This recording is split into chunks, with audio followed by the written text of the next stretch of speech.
bayan ng Rizal, lalawigan ng San Mateo.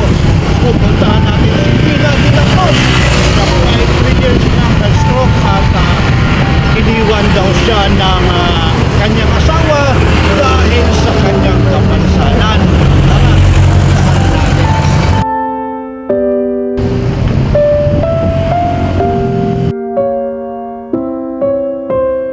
Dahil sa iyong kapansanan ay iniwang po ilang months ka pa lang? Isang linggo pa lang po. Isang linggo pa lang mga kabayan pala ay iniwan na si Inay ng kanyang asawa dahil sa kanyang kapansanan. Agad kong kinungo ang pinaroroonan ni nanay. Dito ako nang gagaling sa arko ng San Mateo, Rizal na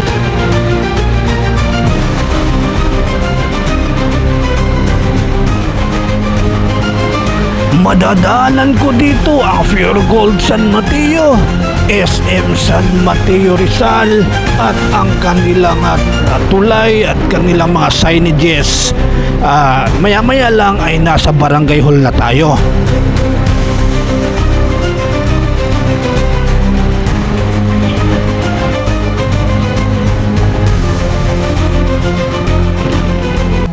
Nandito ako sa kanilang barangay upang magpapaalam na papasok ako sa ganitong lugar. Tara na. Maaliwalas ang panahon, napakagandang tanawin, presko ang hangin, naalala ko ang probinsya namin. Agusan Canyon, Camp Phillips, Manolo Portage, Bukidnon. Maya-maya lang ay masilayan na natin si nanay.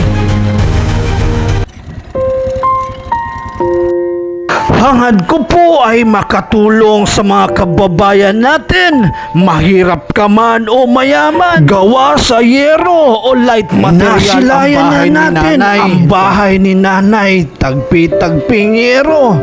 Ito na si nanay pala nakatayo.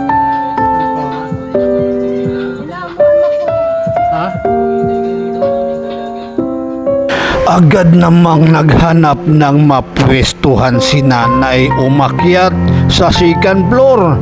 At ito na, nakikita na natin ang kabuuan ang bahay ni nanay.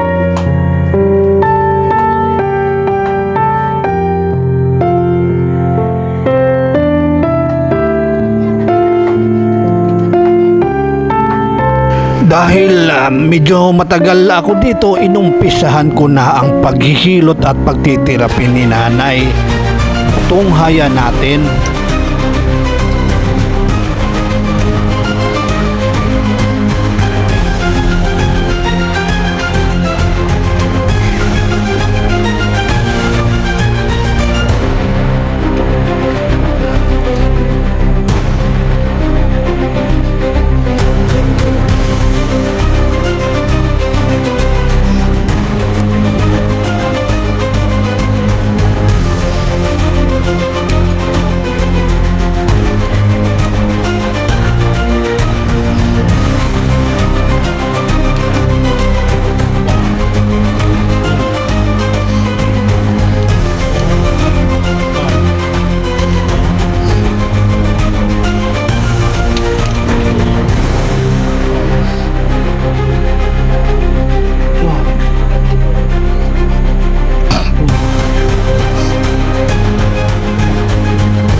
Okay, 1, 2, 3.